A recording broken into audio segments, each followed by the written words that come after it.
Hello guys, ममता के computer class में आज का जो टॉपिक है block diagram of computer. Hello दोस्तों, तो ये है मेरा मेन आर्किटेक्चर जो है कंप्यूटर का ब्लॉक डायग्राम। सीपीयू की सारी वर्किंग है इसमें, मतलब सेंट्रल प्रोसेसिंग यूनिट। और इसमें हम क्या क्या आज पढ़ेंगे? Input unit, temporary memory, secondary memory, control unit, ALU, arithmetic logic unit और आउटपुट यूनिट। सबसे पहले मैं बात करूंगी इन दोनों के बारे में, ठीक है। तो आइए सबसे पहले बात करते हैं इनपुट यूनिट के बारे में। इनपुट यूनिट क्या है? इनपुट यूनिट आप कीबोर्ड से डाटा एंटर कर रहे हो, वो इनपुट यूनिट है ना आपकी।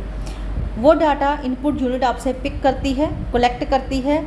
आफ्टर कलेक्शन वो क्या करती है, इसको मशीन रीडेबल फॉर्म में कन्वर्ट कर देती है।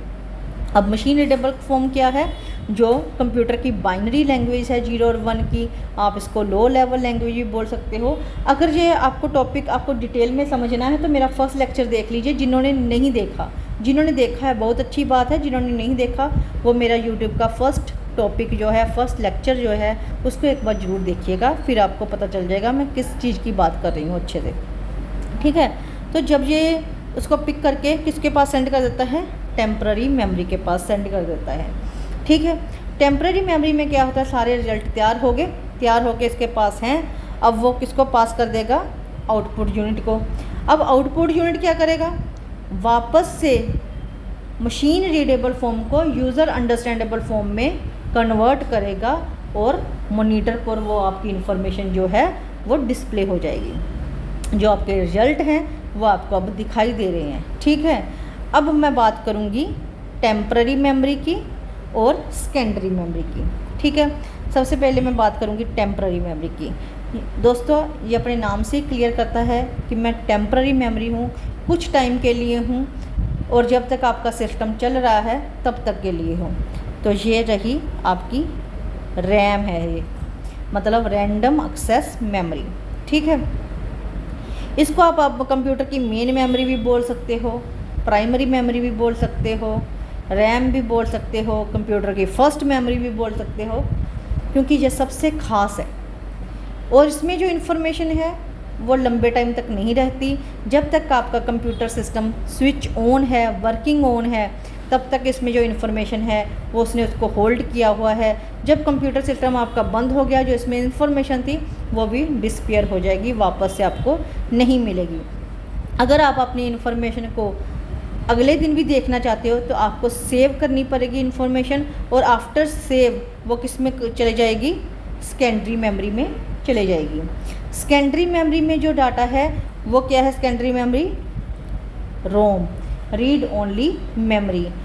ये आपकी हार्ड डिस्क है, चाहे आप कह लो, जो आपका डाटा है उसमें स्टोर कर देती है, ठीक है।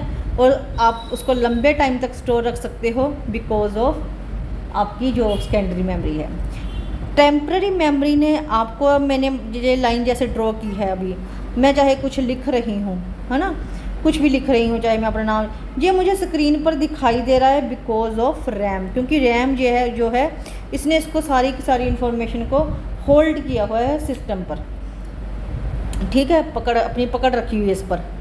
और मैंने सेव तो किया नहीं, मान लो अब मैं इसको सेव नहीं करूँगी तो ये क्या करेगा? इस इन्फॉर्मेशन को डिलीट कर देगा, ख़त्म कर देगा, इरेज कर देगा। इसको आप नॉन वोलाटाइल मेमोरी भी बोल सकते हो।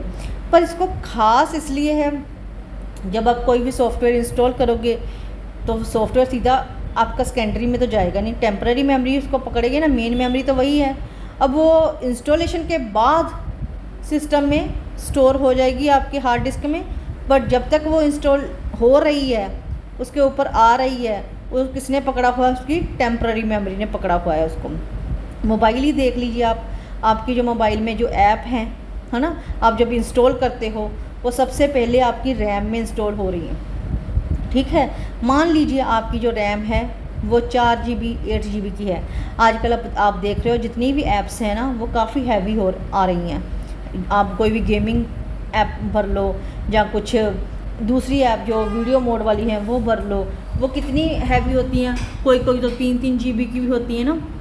अगर मान लो जो आपकी जो रैम है वो ही 4 GB की है और आप 3 GB की कोई ऐप इंस्टॉल कर रहे हो, तो वो उसको नहीं इंस्टॉल करेगा, क्योंकि अगर आपके पास 4 GB की रैम है, जरूरी तो नहीं वो 4 GB आपके पास अवेलेबल 4 GB की 4 GB है, उसमें और भी कुछ इंस्टॉल है, थोड़ा सा उसने और भी पकड़ा हुआ है सिस्टम ने, जो आपका कंप्यूटर सिस्टम जो मोबाइल है वो ऑन है, उसने और भी चीज़ों को पकड़ा हुआ है। तो उस पर आपको प्ले स्टोर पर मैसेज आ जाएगा कि this app is not compatible for your device, because आपके पास उतनी स्पेस ही नहीं है कि आप उसको इंस्टॉल कर सको। ठीक है, आपके पास स्पेस ज़्यादा होगी, जितनी ज़्यादा स्पेस होगी आप उतनी अच्छी कोई भी ना कोई ऐप इंस्टॉल कर सकते हो।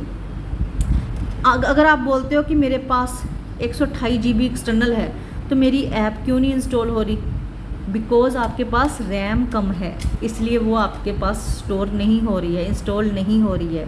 तो समझ आ गया, दोनों का अपना अपना अलग अलग रोल है और दोनों ही मेन है। बट टेम्प्ररी मेमोरी का काम इतना ही है, जब तक सिस्टम वर्किंग ऑन पर है वो आपको इन्फॉर्मेशन अपीयर करवा रही है, अगर आपने उसको सेव नहीं किया। अगर आपने सेव कर दिया तो अगले दिन वो आपको इन्फॉर्मेशन मिल जाएगी। अब बात करते हैं इनकी कंट्रोल यूनिट की और ALU की। कंट्रोल यूनिट अपने नाम से ही क्लियर है कि मैंने सारी चीज़ों को कंट्रोल किया हुआ है। अब देखिए, इन्फॉर्मेशन जो हम इनपुट में डाटा डालते हैं ना, इनपुट करते हैं डाटा को, तो सिस्टम को कैसे पता चलता है कि कोई की प्रेस हो रही है? वो टेम्प्ररी मेमोरी के पास ही पहले क्यों जाती है? जो फाइनल रिजल्ट हैं वही आउटपुट डिवाइस के पास क्यों जाते हैं? इंटरमीडिएट रिजल्ट क्यों नहीं जा रहे कंप्यूटर के पास, मतलब आधे अधूरे, ठीक है, वो क्यों नहीं जा रहे? सेव होने के बाद डाटा सेकेंडरी मेमोरी के पास क्यों जा रहा है? कैलकुलेशन के लिए डाटा ALU के पास क्यों जा रहा है? बिकॉज ये सारी चीज़ें ऑर्गेनाइज कौन कर रहा है? कंट्रोल यूनिट कर रहा है। कंट्रोल यूनिट खुद से कुछ नहीं कर रहा, बट वो पूरे के पूरे सिस्टम को मैनेज कर रहा है, सारी डिवाइसेस से डील करवा रहा है। तो ये मेन काम जो है वो कंट्रोल यूनिट का है।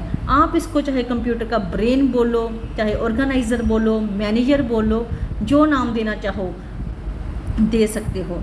मेन पार्ट जो है कंट्रोल यूनिट है, जो सारे सिस्टम को चला रहा है।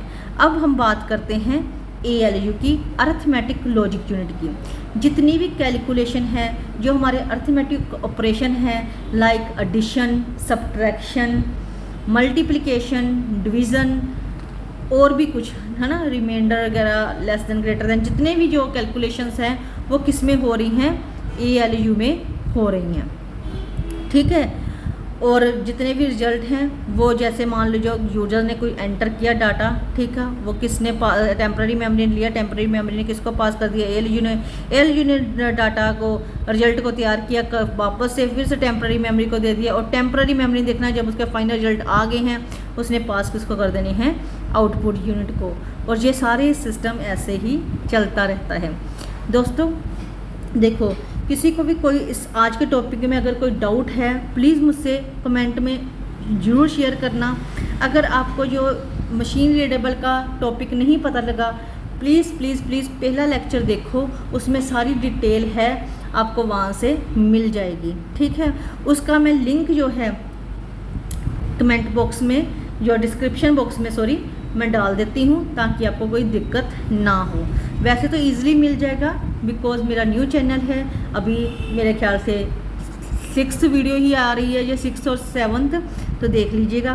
प्लीज़ दोस्तों, अगर मेरी कुछ भी आपको जो चीज़ें नहीं समझ लगी कमेंट बॉक्स में डालिए, और अगर आपको मेरी स्टडी बहुत ज़्यादा पसंद आ रही है मुझे अप्रिशिएट कीजिए, शेयर कीजिए, सब्सक्राइब कीजिए और लाइक कीजिए मेरे चैनल को। Thank you very much.